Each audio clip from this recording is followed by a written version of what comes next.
Bonjour et bienvenue. Aujourd'hui, on plonge ensemble dans le cœur philosophique de la méthode Integralia pour comprendre son approche très particulière de la connaissance et de la conscience. Tout commence par une question qui est un véritable défi pour n'importe quel thérapeute. Comment peut-on guider une personne vers sa propre vérité sans jamais, au grand jamais, imposer la nôtre?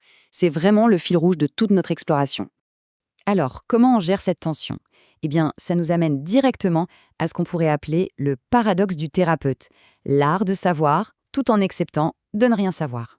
Et cette citation, elle résume ça à la perfection. Le thérapeute est un sachant qui ne sait pas, il connaît le chemin, mais c'est le patient qui marche.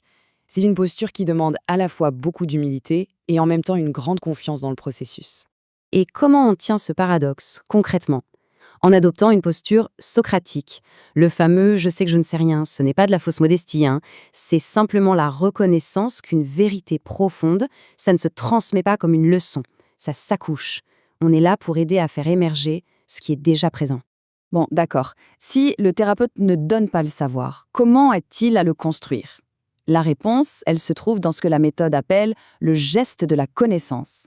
C'est un processus structuré pour passer de ce qui se passe à l'extérieur à ce qu'on en comprend à l'intérieur. Ce geste, ce n'est pas quelque chose de passif, c'est un vrai processus décomposé en 6 étapes. Ça commence avec l'attention. Où est-ce qu'on décide de porter son regard? Vient ensuite la perception, le moment où on reçoit l'information. Troisième étape, la mémorisation, où on va stocker et surtout connecter ces nouvelles infos à ce qu'on sait déjà. Et puis, on arrive au cœur, la réflexion. C'est là qu'on traite, qu'on transforme. À partir de là, on peut passer à la production, c'est-à-dire formuler une idée, une interprétation. Et enfin, dernière étape, la validation, où on vient tester cette idée face à la réalité. C'est un cycle complet, une vraie construction.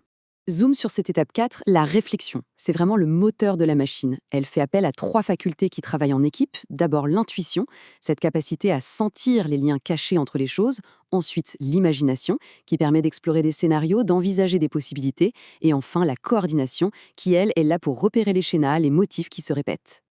Mais à quoi ça mène toute cette réflexion? Ça mène à une opération vraiment clé de la méthode. Trouver le principe organisateur. Et pour y arriver, on utilise 2 concepts très précis, la subsomption et ce qu'on nomme le signifiant maître. Alors là, attention, il faut bien faire la différence. Résumer, tout le monde sait ce que c'est. On réduit, on dit, en gros, voilà l'idée. Mais subsumer, c'est bien plus profond. Ce n'est pas réduire, c'est identifier la racine, la source, le grand tiroir qui contient tout le reste. On ne se demande pas qu'est-ce qui est dit, mais qu'est-ce qui organise ce qui est dit. Un petit exemple pour que ce soit plus clair. Imaginez une personne qui parle de son père, parti quand elle était enfant. Puis elle mentionne un ex qui a rompu brutalement. Et aujourd'hui, elle ressent une anxiété terrible dès que son partenaire est en retard. Pris séparément, ce sont des faits.